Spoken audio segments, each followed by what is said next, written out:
Assalamualaikum warahmatullahi ta'ala jami'an wa barakatuh. Good evening po sa ating lahat.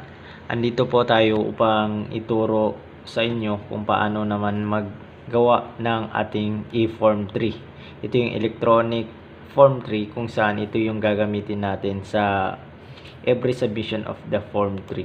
Halimbawa, ito ay para sa lahat ng school, both sa private school, madaris, secondary school, and elementary school. So, ganito po ang gagawin natin.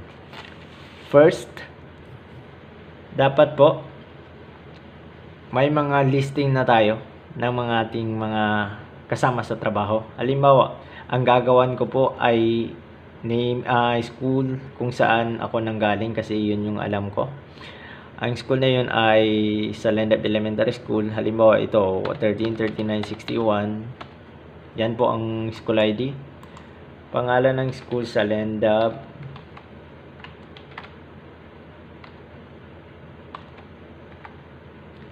Sa Lendab.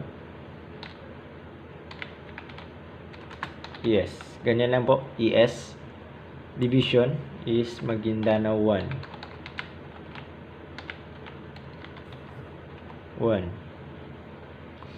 Tapos district Dato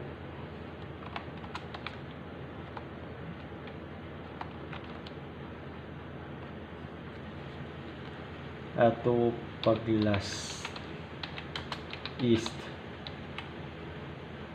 Ganyan. Sa municipality Dato Paglas.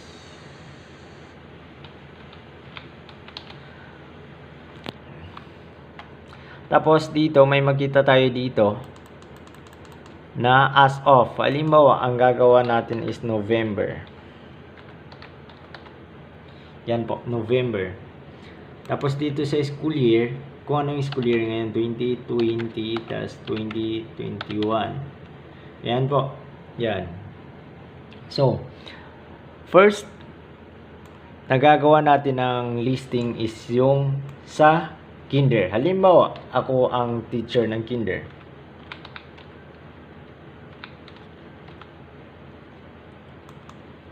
Last name, tapos first name, tapos middle name. Sex. Tingnan niyo po, may drop down button. Ito yung sinasabi ko na drop down button. Pero bago 'yun, may mga teacher po na gumagamit pa rin ng middle initial kahit nababasa naman po na middle name. Mga ma'am and sir, sana po kung ano yung nababasa natin, yun yung isulat natin. Kapag middle name po. Kapag middle initial naman, middle initial po yung ilagay natin. So, next is, i-click natin yung drop down button para sa sex. Ako, lalaki. So, ilagay ko male. Length of service 4. Tapos educational qualification is B.Ed. Eligibility is let. Civil status. Civil service status is permanent. Teaching category. Halimbawa, teaching. Halimbawa, nakaturo ako. Dito, teacher 1. So, dito sa mga drop down button, hindi mo na kailangan mag-encode para po maiwasan yung pagkakamali. Wala ka pong i-encode dyan. So, sa section ka lang maglagay ng name of section, tapos ethnicity. Ethnicity po ng mga estudyante, hindi po ethnicity ni sir or ni ma'am. Tandaan po natin, ethnicity ni estudyante natin. So, halimbawa, may estudyante ako, 10 na lalaki, 15 na babae. Makikita nyo dito, nakikita nyo dito, 10, tapos 15 is equal to 25. So, dapat maglagay ako dito ng 10 is 15. Halimbawa, may estudyante kayo na Christian, so dito po natin ilagay sa non-Muslim. Dito po, dito. So, wala akong estudyante na non-Muslim. Sir, paano yung mga Tiduray, Blaan, or whatsoever? So, non-Muslim po kapag hindi po nila religion or hindi po sila Muslim.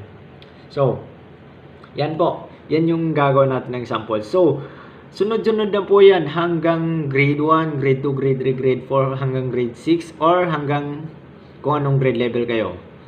So, ulitin ko ito ay para sa mga estudyante. Ito naman na linya, yung yellow ay para sa kay ma'am or kay sir. Sir, saan namin ilalagay ang principal or TIC or school head? Kung saan po ang last po, pinakadulo dito. Sir, dito po sa pinakalas. Halimbawa, siya yun na yung pinakalas ng teacher. Sir, paano kapag kulang pa itong 30? So, i-click nyo yung number 43, i-click nyo yan, tapos ibaba sa 115, tapos right-click nyo po, tapos may makita kayo dito, unhide. So, bababa na yung mga rows dyan. So, hindi ko naman yan kailangan, so i-hide ko lang para medyo magliit yung space na nakukuha. So, hide lang. So, makita nyo dito sa summary, may nakalagay na 10, 10, 10, 15, 10, 15. So, total of 25. So, nakita nyo naman dito na may total dito na teaching na permanent is 1. Tapos, grand total is 1. So, total is 1. So, ganyan lang po kadali kapag gagawin natin ang tama. Dito ulitin ko, dito sa may mga drop down button, dito po ay hindi po natin kailangan mag-encode. Kailangan lang natin i-click yung drop down button. So, maraming salamat at sana po mga ma'am and sir, sundin ang sinasabi ko at huwag po tayo gagawa ng kung anumang ating desisyon na hindi naman itinuturo. Uulitin ko, kapag middle name, ilagay ang middle name. Kapag middle initial, ilagay ang middle initial. Sa length of service, kung ilang taon, ilang months na po si ma'am or si sir. So, dito sa civil service status, pwede si volunteer, provisional, or si contractual. Dito, same lang po yan. Dito sa item position, kapag principal ang position niya, may principal po dito. So, maraming salamat at sana po makatulong ito sa inyo mga ma'am and sir. Thank you for watching. Sukran. Assalamualaikum warahmatullahi ta'ala. Jami'an wa barakatuh.